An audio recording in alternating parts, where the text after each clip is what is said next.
Okay, this is based off of the Powerball from the actual Powerball that we play here in Arizona and several other states around the country.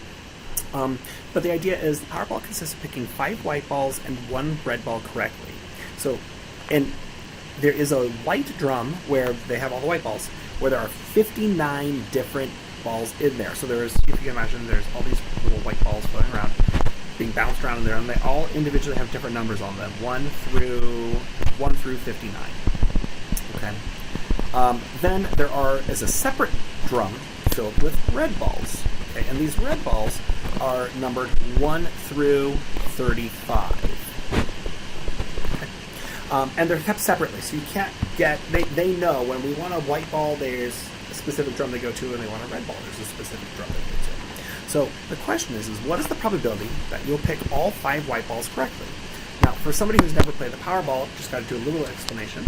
When you fill out the card, you can almost imagine it like a Scantron, where you would, on a Scantron, it's just, there's little bubbles, and they're all filled in, and there's a white section, and then there is a red section.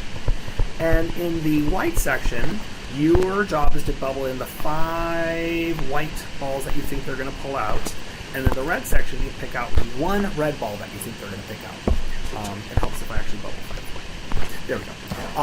And so that's the idea. So the order in which you select them is not important. It's just a Scantron. They don't say first, second, third. You just pick which ones you think. All right. So if you want to try this, give it a shot. If you don't want to try it, then just watch along. All right. Here we go. What is the probability that I get all 5 white balls correct? Now, let's start with the denominator. Let's start with the sample space because that's usually the easiest. What we're going to do is we're going to say there are 59 white balls for them to choose from, and we know they're going to choose 5. They pull 5 out of the bin.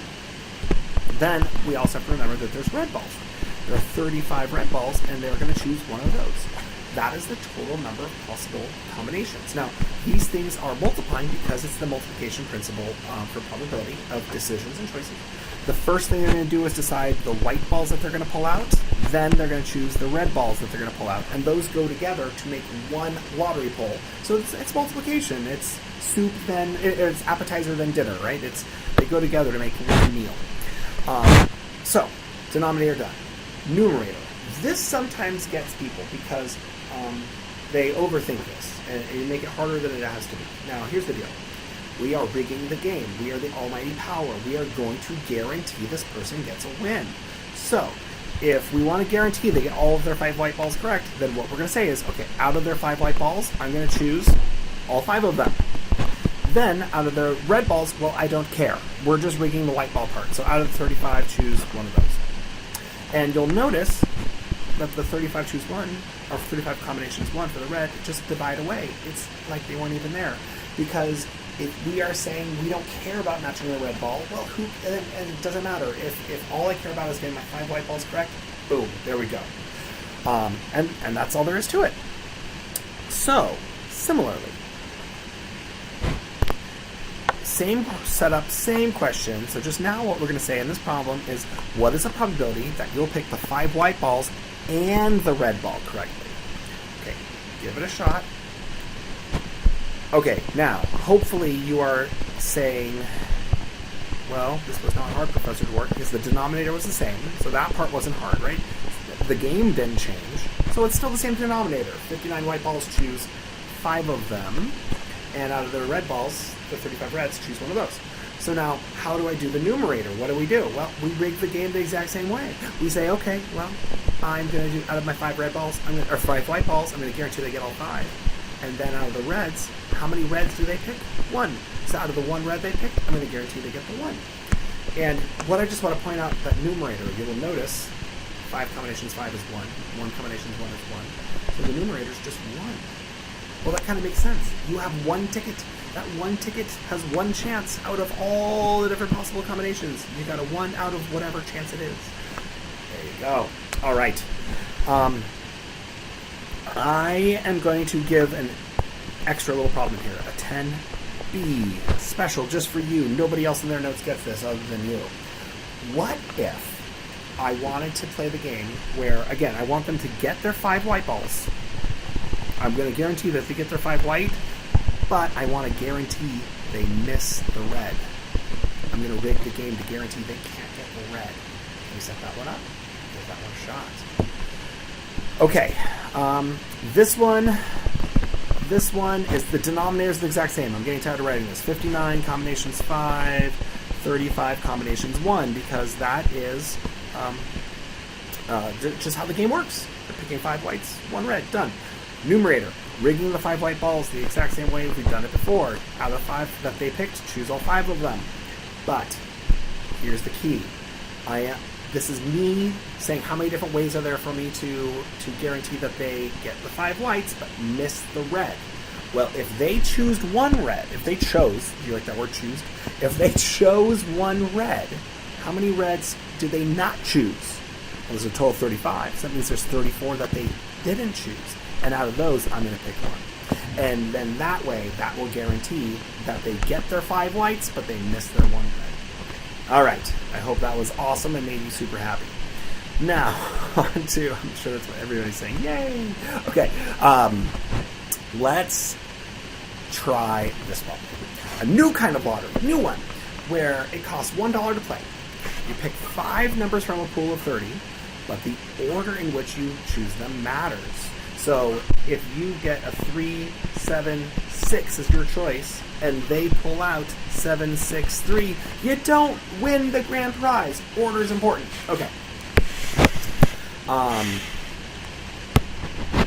Then what else do we have here? Also, once a number is drawn, it is not put back into the pool. So what that means is when they pick out the number 3, they don't put it back in. So therefore, you can't get 3, 3, 3 as one of your choices. Okay. What is the probability that you will select 5 correct numbers in the correct order to win a prize of $5 million? All right. There we go. Now, if you want to pause it, give it a shot. And here we go. The denominator, there's total possible options. Now, because the order matters, this is a permutation. And remember, when I went over permutations, I said, don't use any of the formulas, just decisions and choices. First choice. I have to pick a number, and I have 30 to choose from. Then my next choice, once I've chosen this one, now I have 29 left. Then I have 28 left, then I have 27 left, so on and so forth. 1, 2, 3, 4, 5. That's my denominator. That's a 6, not a 0. There we go. Done. My denominator. It's just 30 times 29 times 28 times 27 times 26. Great. Numerator. Now, what are we going to do for the numerator? Well, we have to think about it's got to be the correct order. So, how are we going to play this game? Well, it's actually really simple. Whatever number I'm going to rig the game. So whatever you picked first, that's what I'm going to pick. So out of that one number, I need to choose it. Then from my next number, out of that number, whatever you picked, I'm going to choose it. Then from my third number, whatever number you picked, I got to choose that. So because the person who filled out the card is dictating if I'm rigging it, if I'm going to force the game for them to win, I've got to just do exactly what they chose. So therefore, I have how many different possible combinations? 1. Whatever they did, that's what I got to pick. Done. All right. Same game. Now, this one's going to blow your mind. Same game. But now I don't want it to be in the right order. I want it to be in the wrong order. Okay? So you'll get the 5 right numbers, but what's the probability that they will not be in the correct order, resulting in me getting a prize of only $50,000? That's not nearly as much fun. Give the video a pause, see what you can get. All right. I went ahead and filled in all the stuff that we've already talked about, so you don't have to watch me do it again. Now, numerator. Big idea. We're rigging the game, right? So we don't have all 30 numbers to choose from. The person who filled out the card, the person we're trying to guarantee win, already picked their 5 numbers. So the deal is for my first decision, for my first number here, I have 5 numbers to choose from. Then I have 4 numbers to choose from. Then 3, then 2, then finally 1. And that would be the total number of ways for me to permute their 5 numbers, right? If just pretend they pick the numbers of 2, 7, 12, 15, and 18, right? For the first slot, I have any of those 5 to choose from. pop it there. So second decision, now I've used one of my numbers, so now I have 4 left. Then I have 3 left, so on and so forth. But we have a problem. We've overcounted, because that's every possible combination. But I don't want the one where they actually get it in the right order. So this is like you may have seen in a previous problem where we've overcounted. And overcounting's okay, especially if it's something easy. How much did I overcount by? Well, I need to remove, which means I need to subtract the one scenario where they were in the right order. So the 5 times 4 times 3 times 2 times 1 gives me all the possible combinations, but I need to subtract away the one that is the exact combination. And we're done. So I needed to make sure I got through that problem because I wanted you to be able to experience the overcount in the base. All right, now, and if you're thinking back to where you may have seen that, it was when we were doing the straight. I don't remember if it's a probability or just a counting problem, but it's the getting a straight in the deck of cards, where you would get the 5 cards all in the same order, but we had to remove all the straight flushes, just as a reference. All right, last problem, and then we're done with the set of notes. I'm going to power through here. A new kind of lottery where it costs $1 to play, but you are picking 5 numbers from a pool of 30, but you win the grand prize if you match exactly 3 of your 5 chosen numbers. Any more or less will result in you losing. What is the probability that you will win? All right, so this is interesting, because if I get 2, I lose. If I get 4, I lose. But 3 exactly, I win. This is very similar to the game of Keno, if you ever want to look that up. Okay, so here we go. Probability of getting exactly 3. All right, if you want to give it a shot, give it a shot. Okay, so similar. The order does not matter. So what we're going to do is out of 30 balls, we're going to choose 5. That's our denominator, right? That's how it works. Those are the possible combinations. Now, let's rig the game. The person who was playing the game, they chose 5 numbers, which means out of the 5 numbers they chose, I need to pick exactly 3 of them, right? Pick those 3 numbers for 3 of my balls. Now, what do I need to do for the other 2? Well, I cannot pick any of their 5 because then they will have 4 or more. So what I need to do is say this here is the balls that they chose. I now need to pick balls that they didn't choose. So how many balls are there for me to choose from that they did not pick? Well, if there's a total of 30 and they picked 5, that means there are 25 numbers that they did not choose.